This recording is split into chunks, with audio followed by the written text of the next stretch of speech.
Countdown live from the Seaport District at Pier 17, brought to you by Heineken. We got emotion, we got superstar players, we got a Game 7. Stephen A. Smith, Jalen Rose, and Maria Taylor here with you to get set. I'm excited. It's 2020. We've been waiting for the playoffs to get to this moment so that we can talk about games like this. And you got to know it's a battle between Jamal Murray and Donovan Mitchell. But first, let's talk Game 7s. You guys want to run through a little bit of history? Absolutely. Let me help you with history. I'm the youngest one here, but I got some history for you, okay? I got it. Give it to me. Second time the Nuggets and Jazz will square off in a Game 7. The other time occurred in '94, Western Conference Semis, where Denver actually trailed the series 3-0 and fell short of making history, unable to find the answer to that guy, Karl Malone.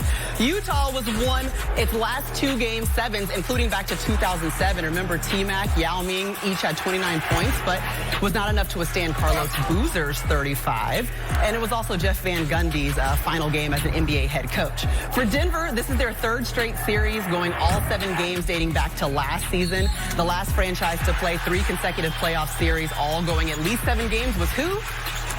The Boston Celtics in the mid-2000s, led by the one, the only, the truth, Paul Pierce, which is actually who we would like to bring in now, coming to you from the Truth Studios out in LA. Oh my gosh, I love it. I played in so many Game 7s. We got the lucky 7s up here. Oh, man, I'm excited for this Game 7. Oh, it's nothing like a pressurized game of a Game 7. It's win or go home, baby. Win or go home. Well, Amina Hussein be spoiling some Paul Pierce, boy. That look good, Pete. You deserve it. Man. All I know is I have his phone number, and he's made more game-winning shots than Michael Jordan. My friend, Paul Pierce. Well, in case you didn't know it, the last game that Paul Pierce played in his NBA career was a Game 7 against Utah. Now, Utah did get the win, but Uncle P, you've played in plenty of these games. Can you sum up what it's like as a player to be in a Game 7? By the time you get to about Game 5 or 6, and especially a Game 7, the scout report goes out the window. This game is about your stars. Whose superstar is going to be a superstar that day? I truly believe it.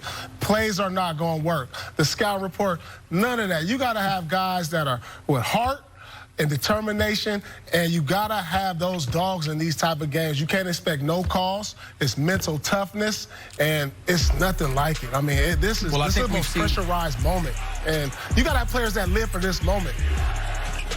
I think we've seen 2 players that have shown up. They show they got the quote-unquote dog in them. They show they got a lot of heart and what have you. By the way, Jalen, I didn't know Steph Curry was playing. I thought he was home. I didn't know Steph Curry was playing in a Denver Nuggets uniform, because that is exactly how Jamal Murray has looked. 59% from the field, 57% from three-point range, averaging 34. I mean, this brother has been putting on an absolute show. We talked about the Joker being the best player, that he has not been the best player for the Denver Nuggets in this series. Jamal Murray, dare I say, I don't want to be blasphemous here.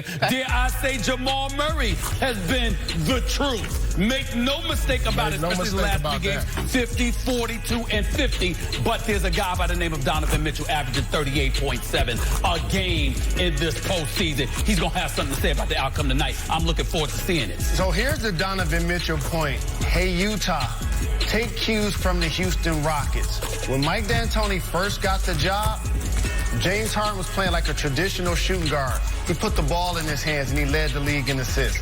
They're putting the ball in Donovan Mitchell's hands. No Bogdanovich. Conley wasn't in the bubble when they started initially. That's when he flourished last year in the playoffs. He's clearly flourishing again doing it this season. Donovan Mitchell accounts for 45% of the Jazz's offense. Uncle P, I know you'll give me a straight answer. Who is the best player in this series? Wow. You don't waffle. Listen, right now it's Jamal Murray. I mean, Donovan Mitchell over the course of the series have been the best, but Murray, he's got the momentum right now. And I got to ride with who got the momentum. They've won 3 straight games. You know what's so unusual about this circumstance? You play all year long to have a Game 7 in your home building, but today it's in the bubble. But Jamal Murray, he's got it going. And so I'm going with the Nuggets today. You talk about the bubble all the time, Jalen. You said it was going to be different. We've kind of seen the shooting percentages bump up to a different level. What is the effect that you think the bubble has had? How many times have you heard the term shooting like they're in an empty gym? That's what they're doing. These are the best basketball players in the world. And basketball isn't a gentleman's sport like golf or like tennis where the fans have to be quiet. And so these guys start to feel themselves and hear them gym shoes squeaking. You can't stop them. Jamal Murray, he was making shots the other night. I was sitting back wondering, wow, it's like a video game. That's good. Before he pulled up, I was like, that's good.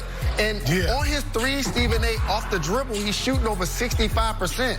That means he's getting a rhythm into this thing. And that 360 was just nasty in the game.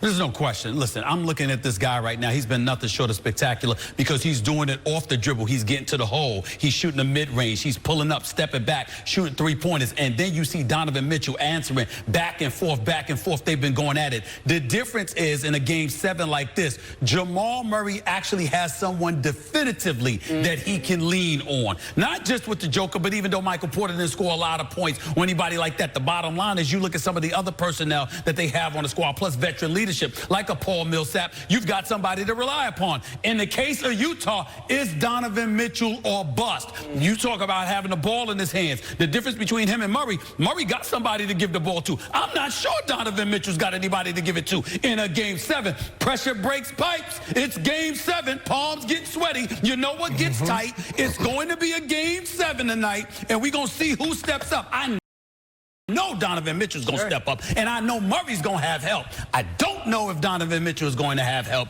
and that's why I'm rolling with Denver. Okay, we know these are two heavyweights. They're going blow for blow. We are in round 7, and one of the players that maybe Donovan Mitchell hopes will step up, Rudy Gobert. Will he be able to answer the call? He's warming up right now. Can he be an answer for Mitchell? I think he can be an answer if they're going to get it done. He got to block shots. He got to continue to get loose balls, and more importantly, got to finish around the hoop, big fella.